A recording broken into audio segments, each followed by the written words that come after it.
What's up, world? I'm Cameron McKinney, and this is Pop Culture Spotlight, a podcast on the movies Operation Fortune, Ruse De Guerre, and Living. First, let's talk about Operation Fortune, Ruse De Guerre. Here's a quick synopsis. Secret agent Orson Fortune and his team are hired to stop a sale of a secret weapon. The film stars Jason Statham, Aubrey Plaza, Hugh Grant, Cary Elwes, Josh Hartnett, Bugsy Malone, and Eddie Marsan. Standout performances. I've said this before, I only like Jason Statham in Guy Ritchie films. In them, he usually plays a fun, badass character who's witty. In 2021, he reunited with Ritchie on The Wrath of Man, and if you haven't, you have to go back and watch Statham in Lock, Stock, and Two Smoking Barrels and in Snatch, which is my favorite movie of his.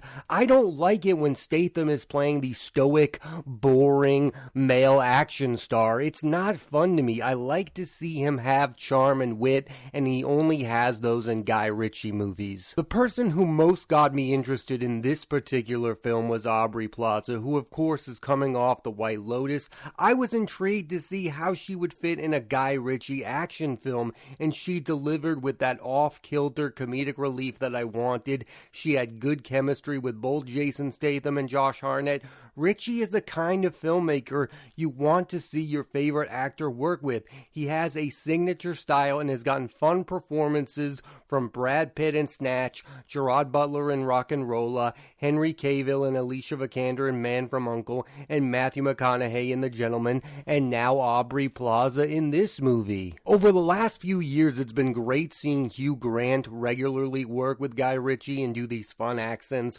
Grant was once labeled someone who is basically always playing himself, and in these movies, he's become a real chameleon. I hope he continues to show up as a part of a Guy Ritchie ensemble cast. I enjoyed Operation Fortune. It's a fun, sleek action movie. I'll admit it's not Guy Ritchie's best work, but his style for me makes even his lesser films entertaining.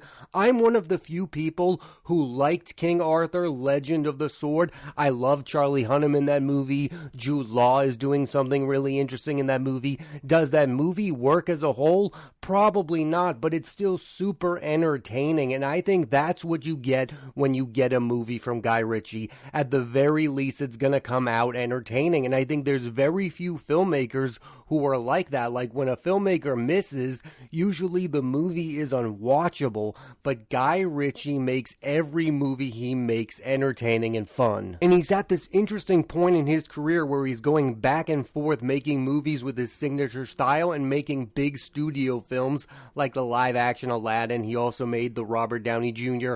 Sherlock Holmes movies. He's next going to direct Disney's live-action Hercules, and I much prefer him making films like Operation Fortune. He's got another movie coming out this year, The Covenant, starring Jake Gyllenhaal, another movie star I want to see him work with. Jake Gyllenhaal recently worked with Michael Bay. Like, it's cool to see your favorite actors work with these larger-than-life filmmakers. Ritchie also has another film in the works, The Ministry of Ungentlemanly Warfare, starring Henry Cavill, Isa Gonzalez, and Henry Golding. He previously worked with Henry Cavill on The Man from U.N.C.L.E. and Henry Golding on The Gentleman. I like to see movie stars work with Guy Ritchie. I want every single one of my favorite actors to eventually end up in a Guy Ritchie movie. Operation Fortune is the kind of movie that is just mindless fun. You don't need to concentrate on the plot. It's about seeing the star-studded cast together.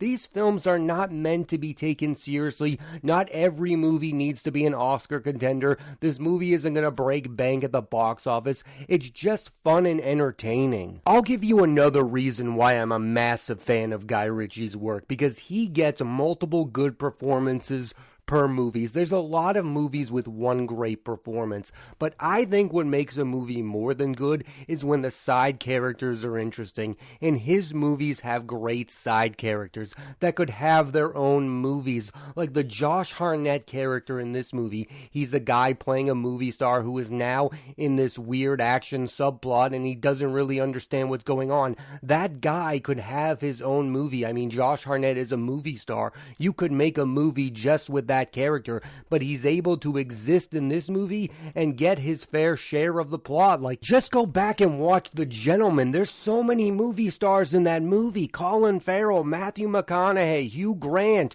Charlie Hunnam. They are all given time to shine. There are very few directors who have that ability to make every performance in their movie noteworthy, and Guy Ritchie is one of those directors. Are these mindless movies that are not award contenders? Absolutely, but these actors do some of their best work with Guy Ritchie. I love Brad Pitt in Snatch. I love Hugh Grant in The Gentleman. I love Henry Cavill in Man from U.N.C.L.E. That's his best performance to date. It's not Superman. It's not these other movies. Henry Cavill did his best work with Guy Ritchie. I think Guy Ritchie is an actor's director. He knows how to get good performances from movie stars. And I do wish that when studios like Disney hired him, they let him use his signature style. Like, I think his worst movie is the live-action Aladdin movie because it doesn't feel like Guy Ritchie directed that at all. That's why I like King Arthur. It feels like a blockbuster that was made by Guy Ritchie, and I doubt that Hercules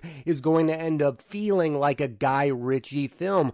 Guy Ritchie is one of those directors whose signature style is what makes him special, and Operation Fortune feels like a Guy Ritchie film through and throughout, even if it's a lesser version of one. The same way Ambulance last year felt like the ultimate Michael Bay movie. Like, a Michael Bay movie is a thing, a Guy Ritchie movie is a thing, and overall, I enjoyed Operation Fortune, Ruse De Guerre. It's exactly what I thought it was going to be and wanted it to be. Again, most of my intrigue was about Aubrey Plaza, who has been known to make bold choices in unexpected movies. Most notably, remember when she played Robert De Niro's love interest in Dirty Grandpa? I mean, that was just out of the blue bizarre. I wanted to see Jason Statham and Aubrey Plaza in the same movie, and it did not disappoint. Both parties did exactly what I wanted them to do. I love Jason Statham in Guy Ritchie movies, and I would love to continue to see Aubrey Plaza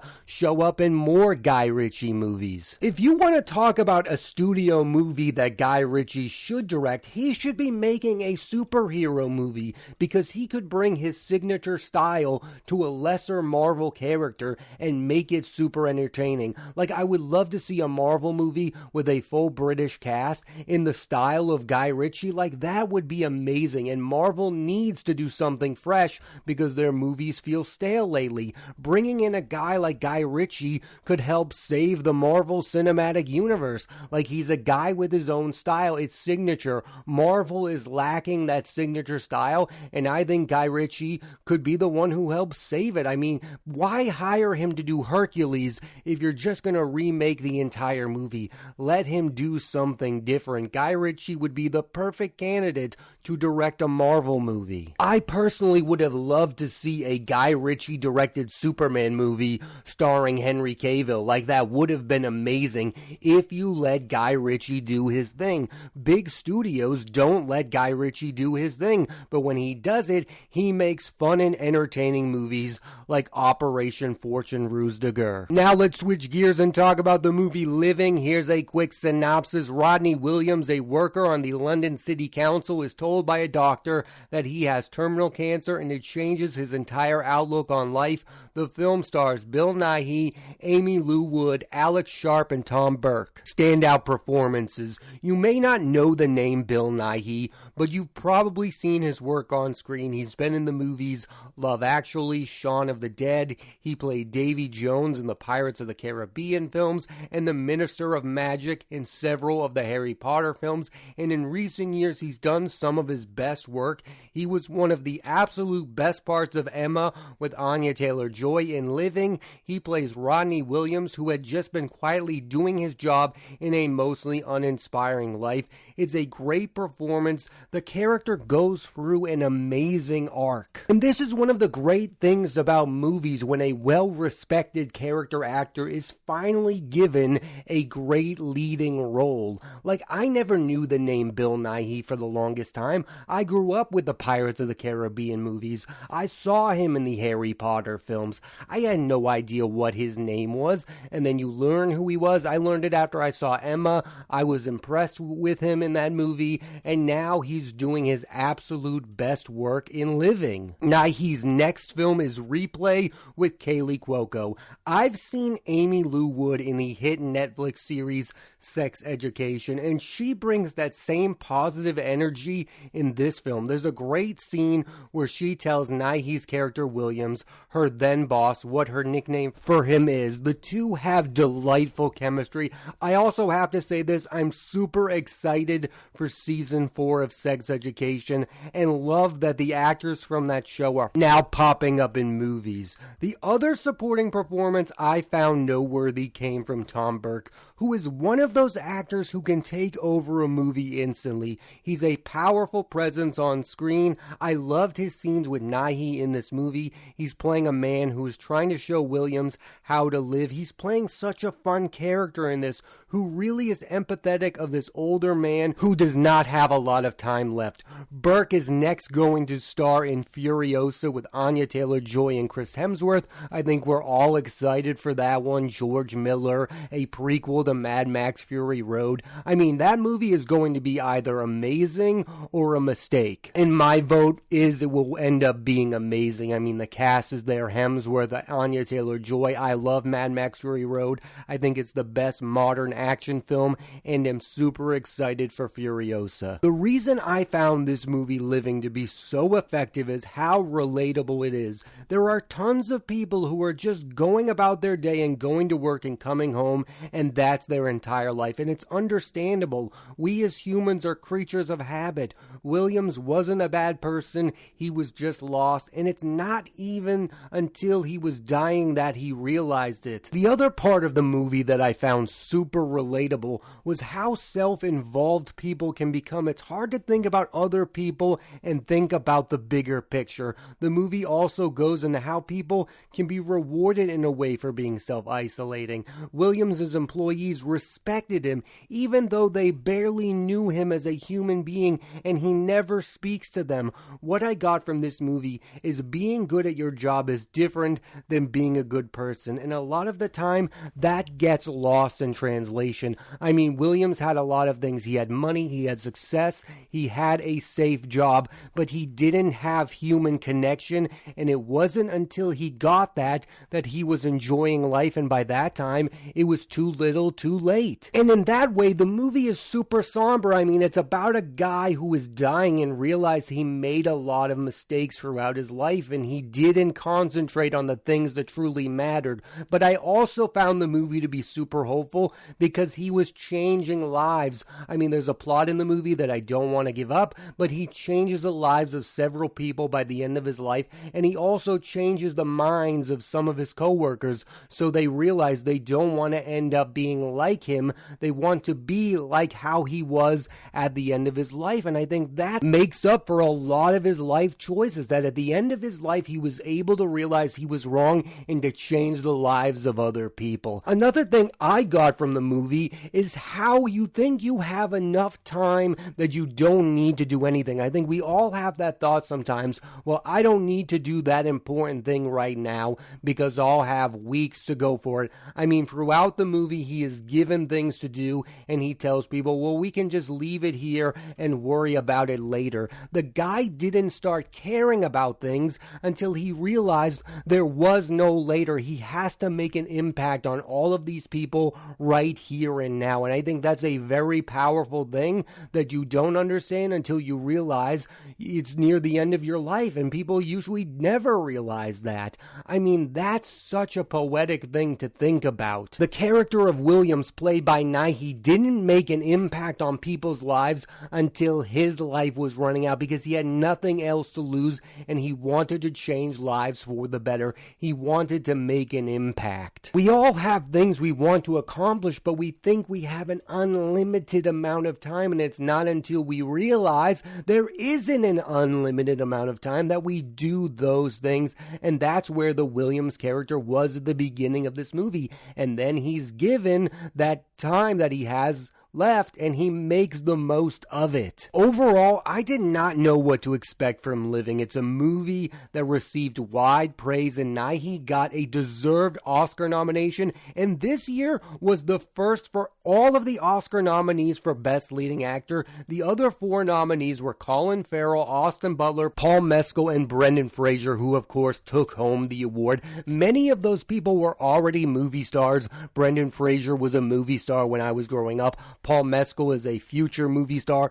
Bill Nighy is really the name that not a lot of people knew. I hope people watch this movie, watch this performance, go back and see this guy in other movies. I would definitely recommend him in Emma. I think he's fantastic in that movie with Anya Taylor-Joy. I also love him in Living, and I like the message that there's more to life than work and that you should pay attention to other people because that's how you feel most alive. Williams, played by Nighy, felt most alive when he decided to do something for other people. It wasn't while he was focused on keeping up this private aura around him. Living is a feel-good movie that doesn't feel corny at all. I know a lot of those movies, when you say that word feel good, they can feel corny, and some of these movies don't grow well over time. Like I think Forrest Gump, I look at that movie, that was a feel-good movie. It won Best Picture. Tom Hanks won the Oscar. I don't think the reputation of that movie has risen. I think that's a feel-good movie in the moment, and now we look back at it and we go,